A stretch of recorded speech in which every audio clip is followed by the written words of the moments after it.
Good evening, everyone, and welcome to the panel discussion on the Amparo Experience. My name is Jorge Duani. I'm the director of the Cuban Research Institute here at FIU, one of the organizers of tonight's event. And I also want to recognize the sponsorship of Casa Cuba and the Chaplain School of Hospitality and Tourism Management. And I want to acknowledge as well the support of the creative agency team in putting together tonight's program. So quickly, I want to introduce my esteemed colleague, Maria Carla Chicuan, Executive Director of FIU Casa Cuba, who will give her welcoming remarks.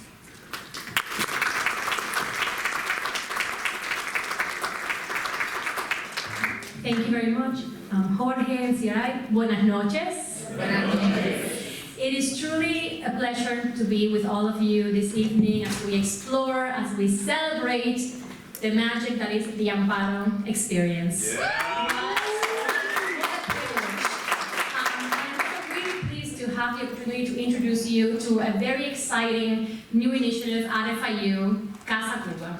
So for those of you who have not heard, and I think all of you have, tonight, thank you so much to our actors who, we didn't pay them to say the wonderful things they said about Casa Cuba. I just want to share that.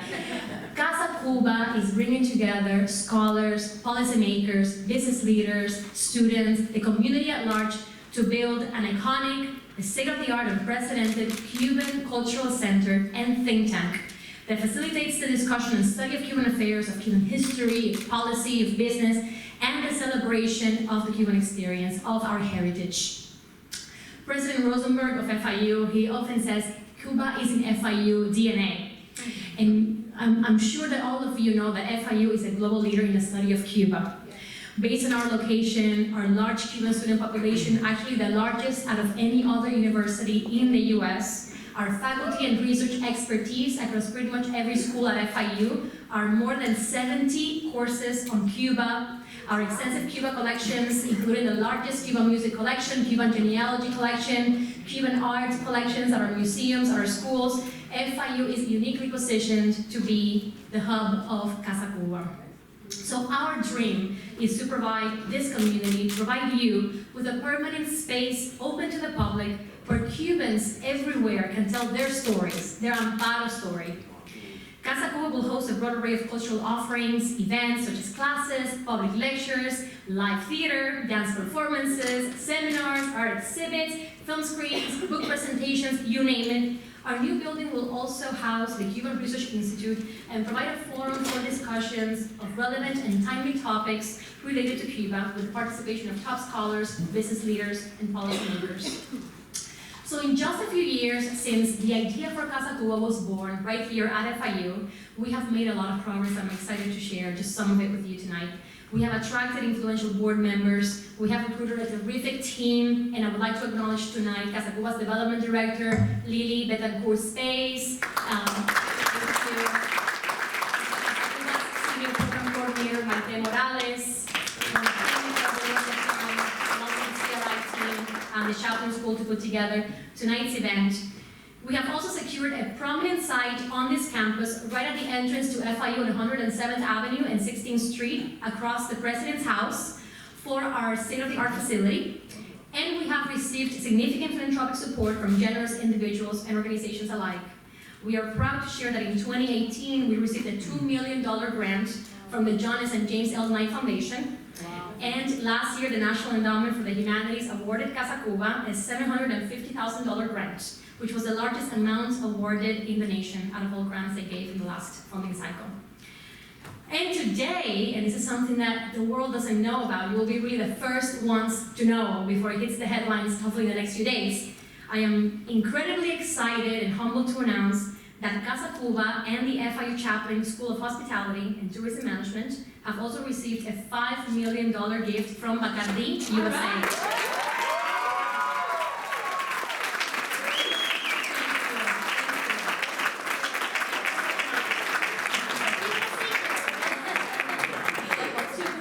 The Bacardi Center of Excellence.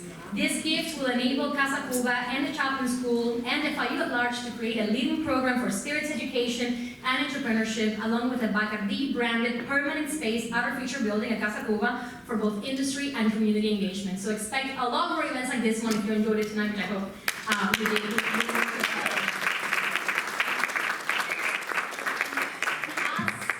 build our Casa Cuba, we're looking to you, we're looking to our community to really join us in what is really a historic effort to build our Cuban home for generations to come. As we like to say at Casa Cuba will be built once, but it will last a lifetime. So this is the moment to get involved. This is the moment to help us found our Casa Cuba, and I really encourage you to get in touch and explore all the ways in which you can already participate and contribute your brick to building our Casa Cuba. Thank you, and enjoy it tonight.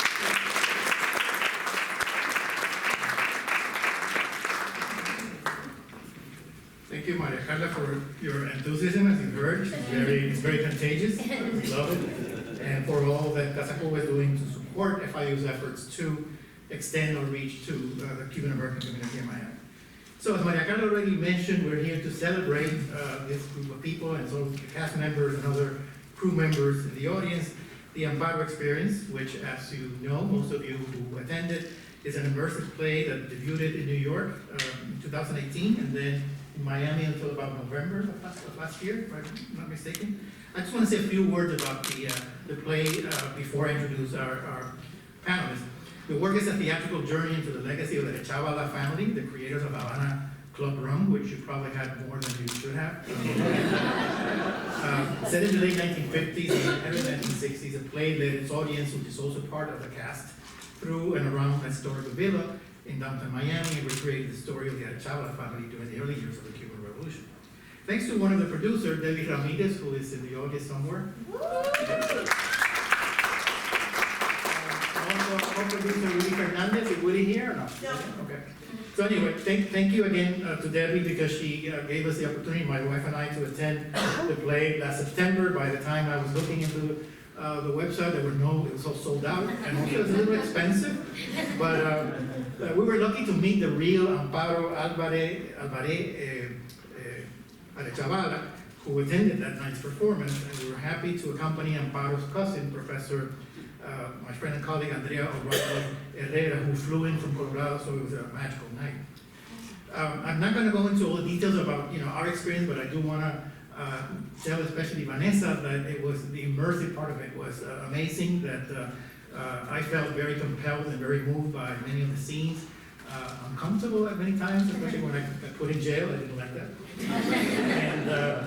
And just the entire experience of being moved around and pushed around by these very realistic Mexicanos who took us and forced us to move around. Of course, after the end of the play, there was more opportunities to consume large quantities of Havana. So I'll skip the other part that I have because I really want to hear from the panel, and I want to briefly introduce you to them. The first to my left is, of course, Vanessa, the award-winning novelist, playwright, and journalist, whose first novel, White Light, was selected as one of NPR's best books of 2015, and also won an International Latino Book Award.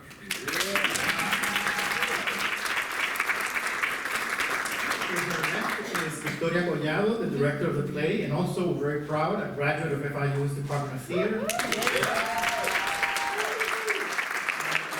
I think 8 of you who are graduates of the department, including Berta. And Victoria, of course, is currently directing the very successful play, I Understand, the Cubans at the Colony Theater in Miami Beach. So maybe we'll get an opportunity to bring you all to. Unfortunately, executive producer George Cabrera couldn't be here with us for medical reasons, but instead we're pleased to have Michael Sheehan as one of our panelists. Michael is, and I think the name tag in front says it, it's an account director at Team Enterprises. His career has spanned hospitality, luxury, entertainment, and publishing, and I'm sure we're going to have a different angle from your perspective and your involvement in the play. Then we'll hear from Paul Ramirez, the executive creative producer of Amparo and vice president of the Team Enterprise group. Paul, according to his description, thrives within the emerging worlds of art, branding, business, and cultural development. Those are interesting terms to put in one sentence. And last but not least, we'll have one of the members of the cast, Berta Leal, who is an actress and again a graduate from FIU's Department of Theater. She has appeared in several theater, film, and television roles, including the off-Broadway production of Lucy Loves Me, which sounds like a fascinating play. So, this is my very brief introduction. So I asked you to panelists to speak for about 5, maybe 10 minutes, Cuban time, about their personal experiences as part of Amparo. And then after we hear all 5 of them, we will open it up for discussion. And again, because of time limitations, we'll ask you to ask very short questions and not comments, no testimonios, por favor, so that we can have more participants as possible. So please help me welcome our first speaker, Vanessa Garcia.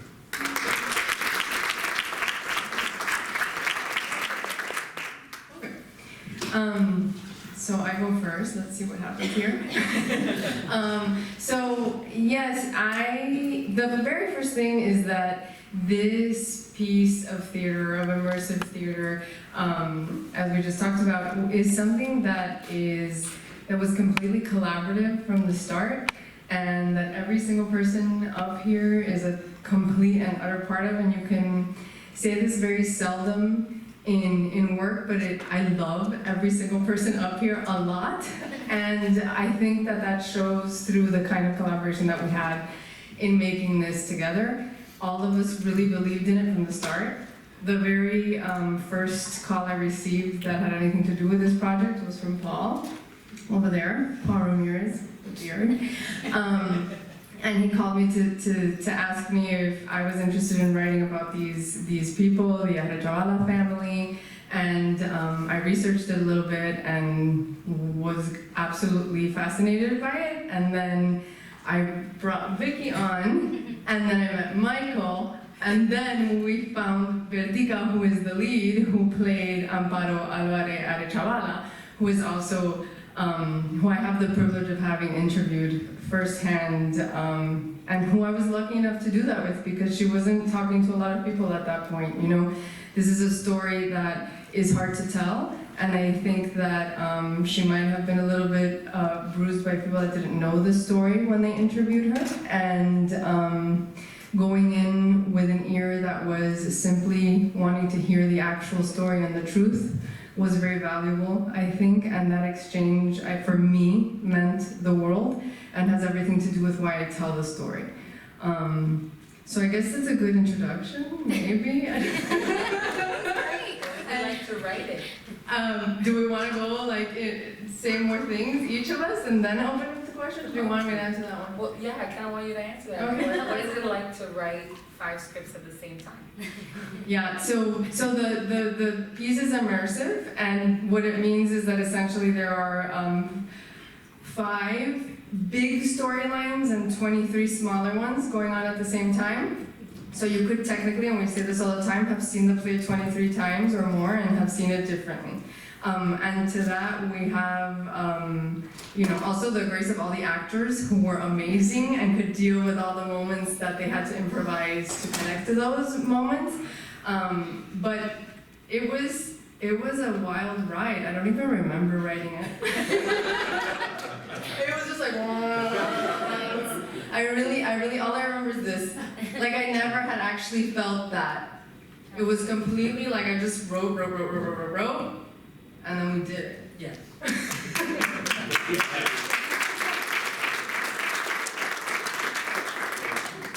It's your turn. It's my turn now. This is Vicky. I will add that she wrote our second version in 3 days. Oh yeah.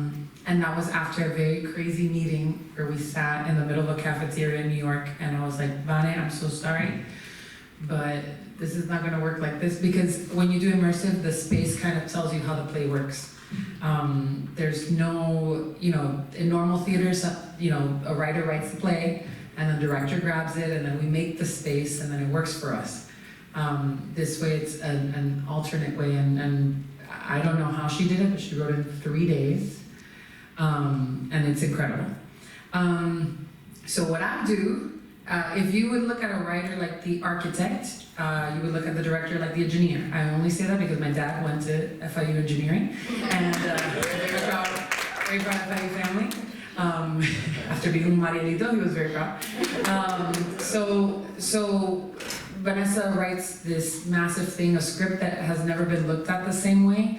Usually a script is one way down, and all of a sudden there's a script with 5 lines happening at the same time.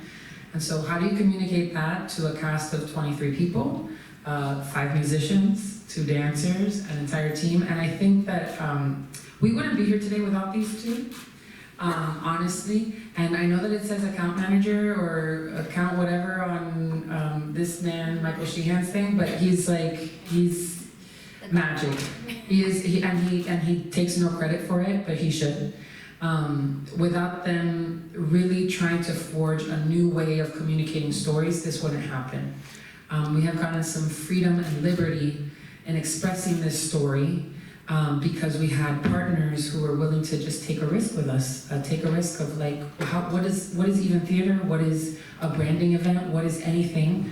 And what if we just came together and did something for good? It helps that every single person involved in this project believed in it 100% and beyond. Everybody's heart was in it.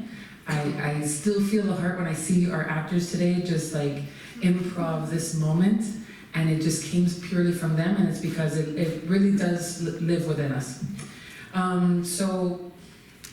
What else can I say? It's a lot of pressure, this 5-10 minute thing.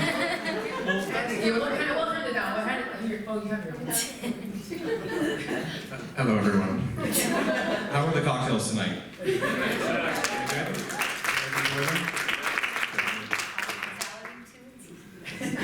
We're here for the hospitality. So, I guess my perspective, and just to sort of shed some light from my point of view, because I'm not a theater expert, I'm not a writer, a playwright, a director. We have a different skill set. But it was a very fascinating process in terms of how our skill sets met their skill sets and how we were able to sort of work together and form a piece of art. As marketers, it's usually very specific. You have your budget, you have sort of what your targets are, your markets, your target consumers.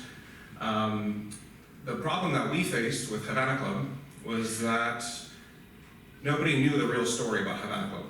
So if you think about the backstory, and I'm not sure how familiar you all are with this family story in particular, but it's very complicated. This was a brand that was owned by a Cuban family. It was established in 1934, and then had everything lost during the Revolution.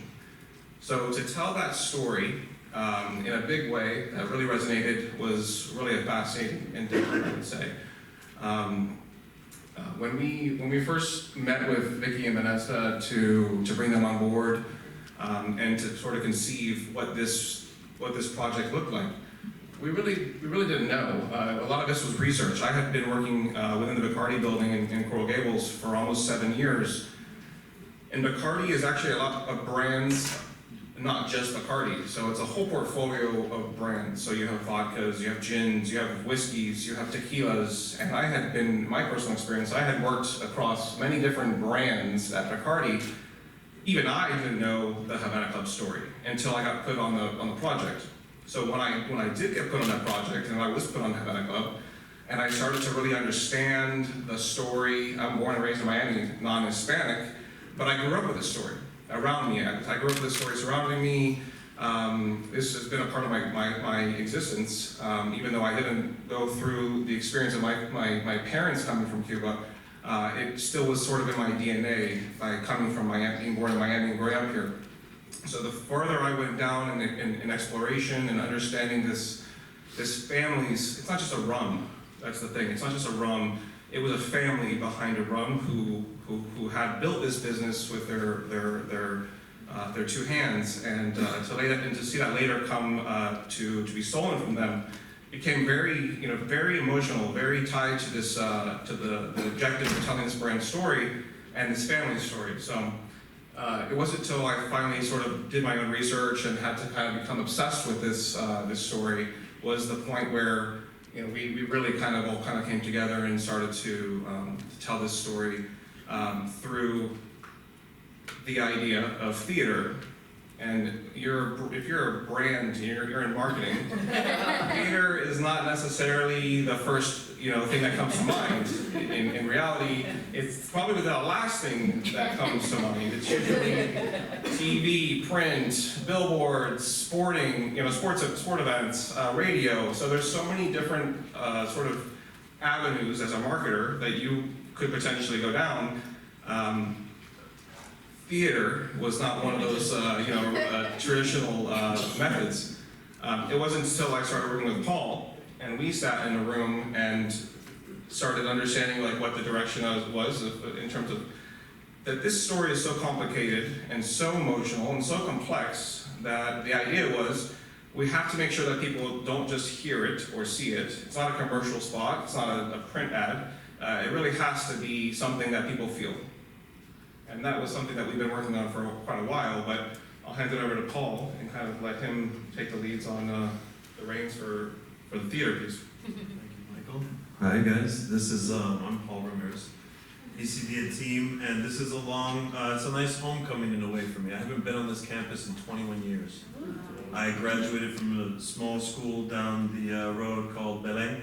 And, I was a late bloomer academically, and when I was here in 1999, I realized that I needed to get out of the city to focus on studying. So I didn't graduate from FIU, but I was here in '99, and it's been an amazing homecoming of sorts 21 years later. And it feels very right to be coming home here and to talking, to be speaking about Amparo Experience, because it means something very deeply to all of us on this panel.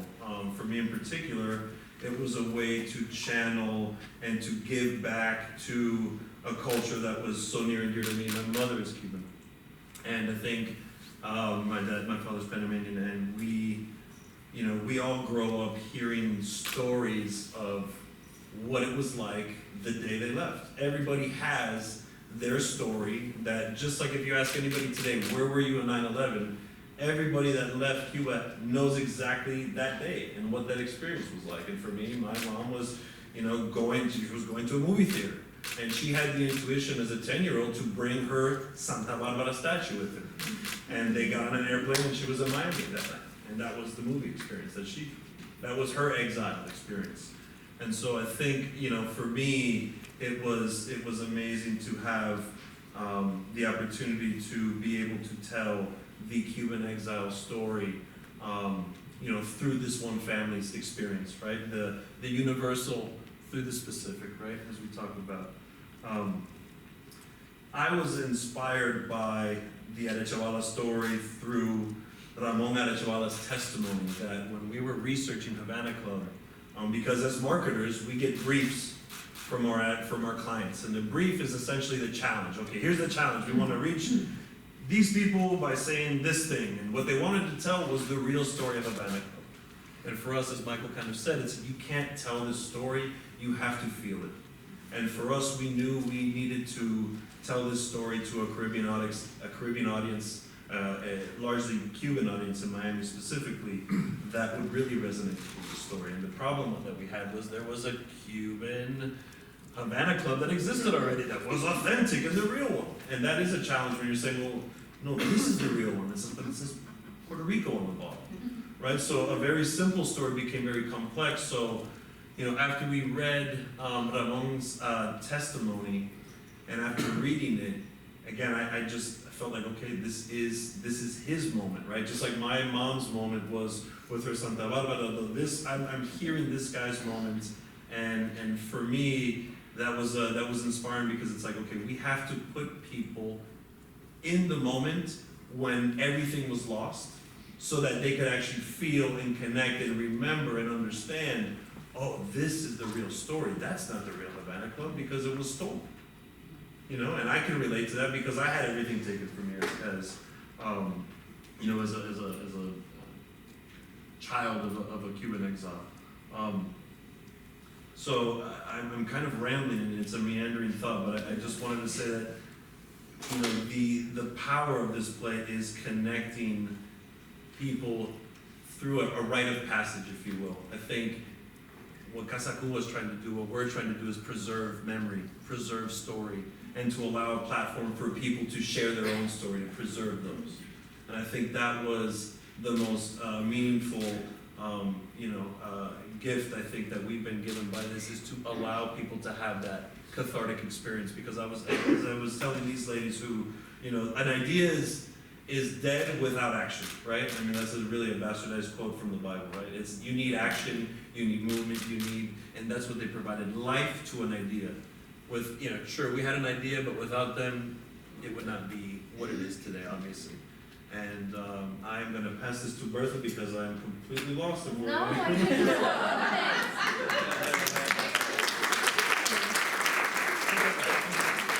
I, on the other hand, have no problem talking for 20 minutes, so I'll reclaim your time.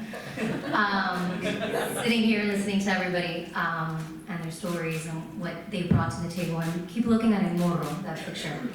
And I'm just so happy to be back at FIU. And I think pride would be the word for my Amparo experience. Just seeing what you're doing with Casa Cuba, it's like Cuba is this tree and the seeds kind of scattered, and we've all landed in different places, and here in Miami we've created this exile, and we're creating a house to say we belong to this place, that it's, we lost your house but we have one here, and I think I'm just so proud to be where I'm from. So to talk about the show,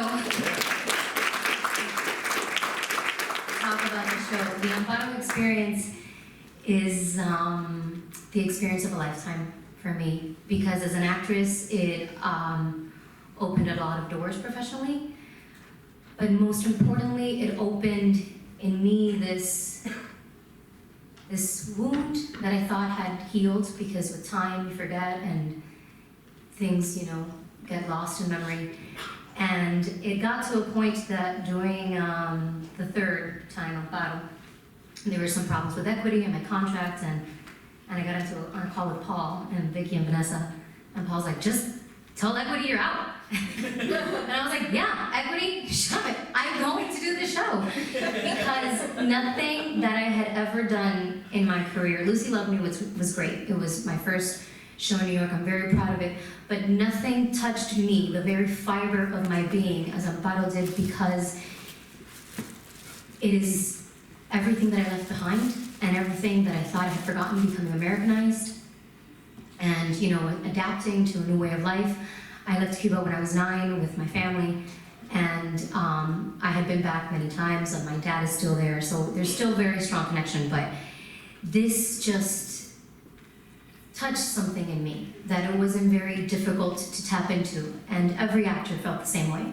Every actor brought their own story of their family and wove it into Vanessa's writing, and she would be inspired by that and add that into the story. And so when she says that we all collaborated, is very true. We all had such a strong connection to this country that some of us have never even seen, because some of us are sons and daughters of exiles but have never been back. And yet, not even setting foot on that island, you just feel so Cuban.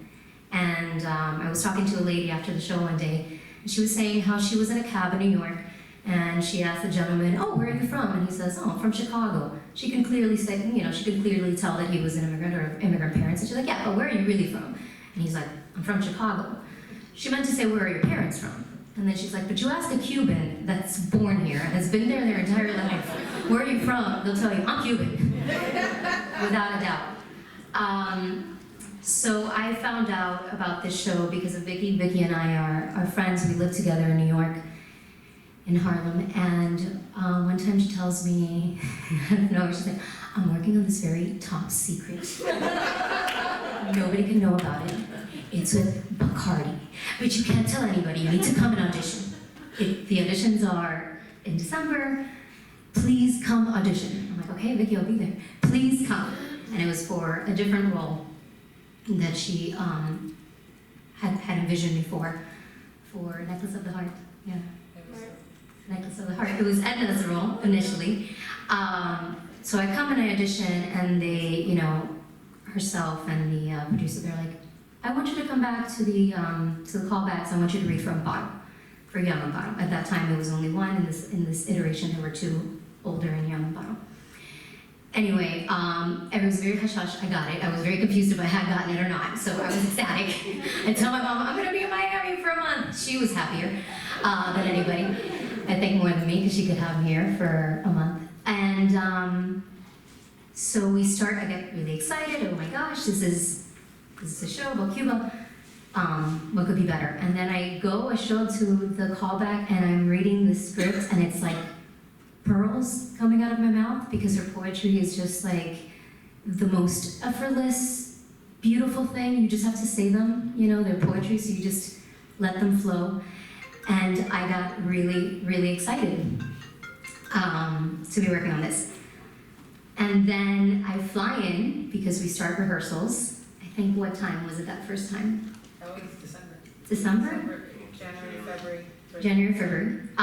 We're doing this presentation for Bacardi, and she tells January 8th. And she tells me, myself and Renee Granado, who plays young Ramon, we did the presentation for Bacardi, and she tells us behind the bar, not to scare you, but we need to sell this. This is it. We're gonna sell it, and you're gonna do your little scene, and you're gonna do your little acting thing, and then we're gonna do a production presentation, and we have to sell this, okay? So no pressure. We're like, okay, we're going. So we do the presentation. We have the show at Ball and Chain, but before Ball and Chain, when we flew down from Miami, they tell us that we're gonna meet Amparo, the real Amparo. And I'm freaking out, maybe just as nervous as I am now. We go up to the Bacardi building, and my first impression of her was, she's very elegant, she's very quiet, she's very aloof, she's so not me. So, how are we gonna make this happen? She's also the kind of person, she's very private. And I was terrified, because I did not want to, I wanted to do her story justice, because it was doing my parents' story justice, and it was a real person who really lived this, so it was very important to me that I got her beaten down. And Vicky tells me, listen to me, don't you dare try to imitate her. You are not here to do the biopic. This is just you meeting her and asking your questions. So Ball and Chain, the pilot that we first had in Miami, happens, and she comes to the show, and she stands right at the front. I'm like just getting dry throat just thinking about it, and I couldn't look at her. I got red, I got nervous. Of course, Rene was all about it and saying hello to her and dancing and just like in his element, and I could not look at her, and she was so emotional. She kept crying, and so she stayed around for the second time, and the second time she actually enjoyed herself. She wasn't crying anymore, she was laughing and drinking and having a good time. So to wrap this up, because I think we're at 15, for me, what Amparo has given me more than a professional opportunity, because as an actor it's always great to connect to the material, it has given me a sense of home that I didn't think I lost. I felt very Cuban this entire time, and then I did Amparo, and it really opened that, maybe not even a wound, but that portal to a part of me that is inescapable. It's in my DNA. And one thing that I will say, that it made me more conscious of Cuba today, because I think the Cuba that I left behind in 95, I became very involved with politics here. Not that I'm a politician, meaning that I became very aware, and I like to be informed, and I read a lot of the news and a lot of CNN, but my activism happens here in the States. And what Amparo gave to me is this awareness of what's happening in the island now. We worked with so many actors that had just come from Cuba like 3 years ago, and just people that were really in the know with what's happening politically there now, what's happening with human rights. And more importantly, I think that's what this time around it gave me, this sense of I cannot just pretend not to know what's happening on the island anymore. And it made me now an activist for the island today. So, thank you so much.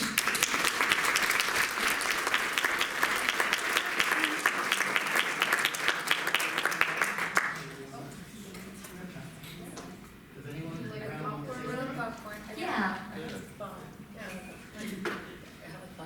I just have a funny thing, because hearing you talk, when we were very much searching Amparo. Like, I had met Amparo, I don't know if you had met her yet, you guys knew her, and it was like, where are we gonna find Amparo? Where? And we would see people and see people and see people and see people, and it was like, oh my God, where, you know, and then she was like, She was right there.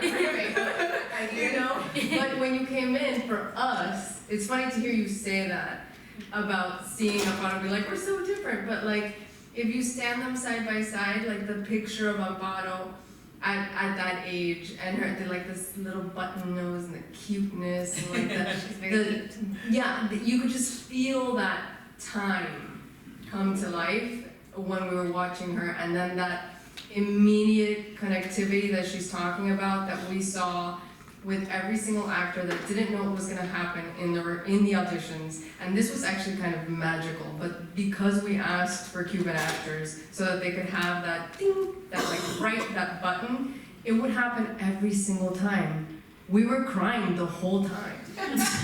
The whole time in the auditions and the rehearsals, and you know, it's like over and over, and then this one has a way of uniting them. And so it was immediate. It was a callback to roots and to something deeper, and maybe that some of us had forgotten. And that, I mean, I know that on my end it has been a life mission to tell those truths, and I think for you too, and for all of us, like we feel that. So, yeah, just hearing you say that made me. You're gonna get $20 later. Thank you. Well, just to clarify some things, I didn't tell her that she was coming from Amparo because I didn't want to stick my foot in my mouth. Because there was a lot of fears, because I didn't know our partners, right? I didn't know if somebody was gonna be like, you know who we need, Camila Cabello to be Amparo. You know, it was, Ana de Armas to play. So I was like, you know what, let me sell this real short. And in the audition, she says we're friends, you know we're best friends. Don't sell it short here. But I was really scared that people would like, I was scared to be like my best friend coming to audition. The way that Nicole, Vanessa's sister came to audition, and Vanessa literally walked out of the room. She's like, I want this to be, if she wants to earn it, like it's hers. I don't want to be a part of like, you know, nepotism. And it really was a moment of stepping back and watching them discuss it, and I'm like, okay, so I'm not crazy. My best friend is God. And then watching her with Renee is just, it's inevitable. Can we Like, talk about that? Yeah. sure, we can talk, I'll let people talk about that. I'm sure Michael's dying to talk about There were a that. few different groups that had connectivity. Vicky Vanessa actually formed a company together Yes. as working on the Amparo Experience, and writer-director duo. It's not very common, but the fact that the Amparo Experience was so unique in the way it had to be made, because it's typically a writer writes, hands it over to the director directs, and then it's goodbye. But in this case, it was very much of a dynamic duo working off of each other, and that sort of led to a business that they own together now called Abre Camino. So this is two very brilliant women with a business to show for this project coming out of this. So that's kind of a cool.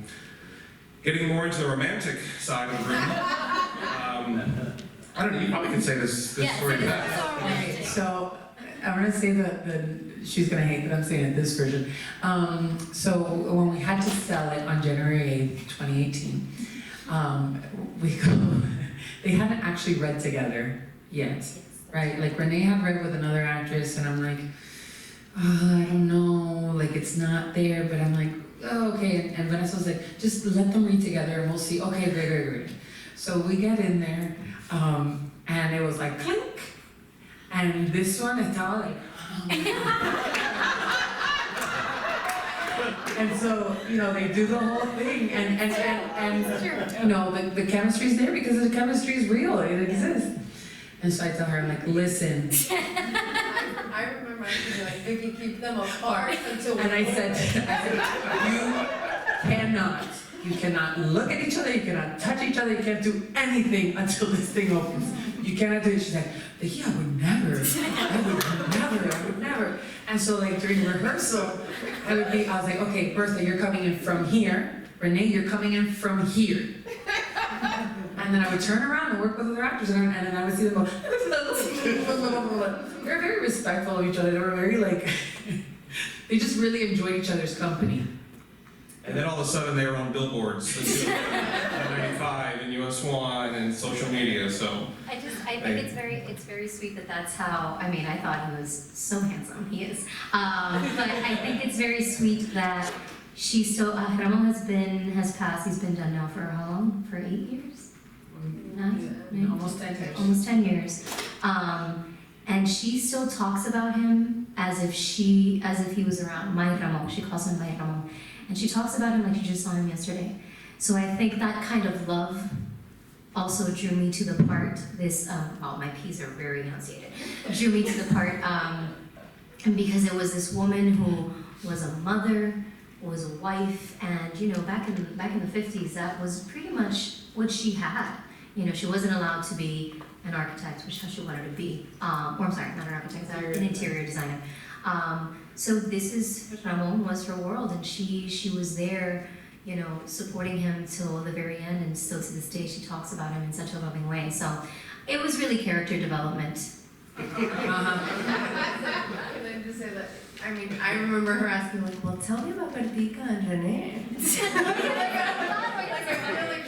made it real for her. You know? Yes. I'd like to speak on the process of the script for the show and kind of how we kind of got to where we did, and maybe even ask you from an experience of this blending the worlds of brands and art. I think it was for me it was a very fascinating process to sort of see this kind of come to life. When we I think reviewed the script. Just sort of speaking to the process of how much research maybe you put into development might be interesting, and sort of the process of how you developed the approval process and the facts and the truth behind kind of what the process may be. Yeah. So, I mean, the first thing was to interview Amparo, right, and to actually get her story. There was a lot of sort of peripheral research that went around, a lot of it which came from the FIU Research Center. But you know, it's true, because this is where you end up coming for a lot of that database and statistical information. But there was a lot of gathering, and then this sort of like, okay, we're gonna do, initially it was 20 minutes. It was gonna be a 20-minute play in a bar. That would be We didn't know. We didn't know. We didn't know. We were just trying to We didn't know. something. Well, that's how it started. It was like, let's see what happens. Here are these 20 minutes. So I'm like, okay, 20 minutes, 20 pages, right? That's how it works. It's a page a minute. You do this thing, and it's like, here's where it could be immersive. Here's this thing, da da da. You have like what essentially later became known, or we called it the spinal cord of the piece.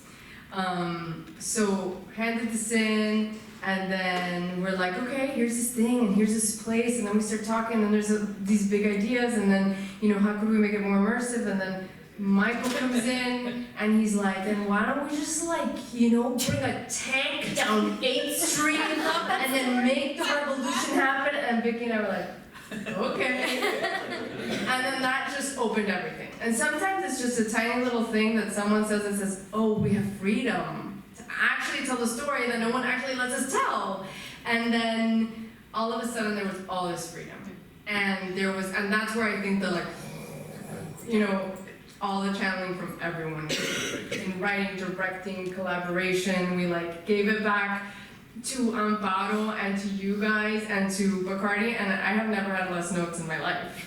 Like really, really, really. And we thought, oh, corporate, they're gonna have, nope.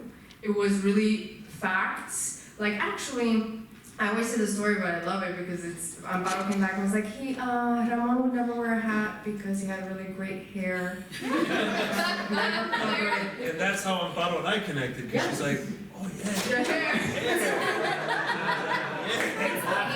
The hair got her. And it was amazing because then it would be like, well, would Juan Prado say this? And then we would say, well, can we talk to Juan Prado?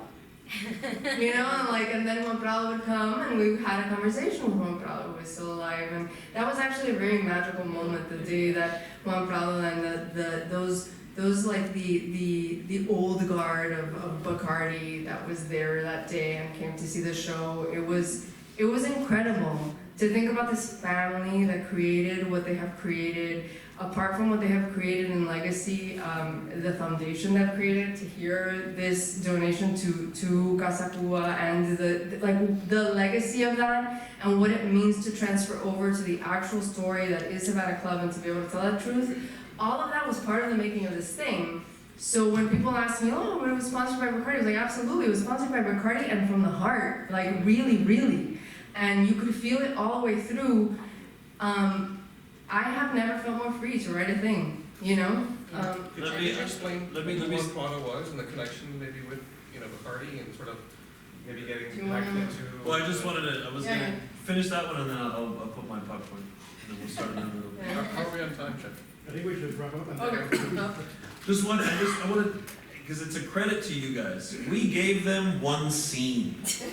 Gave them one scene. So 20 minutes or however long it was gonna take, we gave them the scene when the regime burst through the doors of the factory and pointed a gun at Ramon's head and said, I am Pepe now. In other words, this is mine.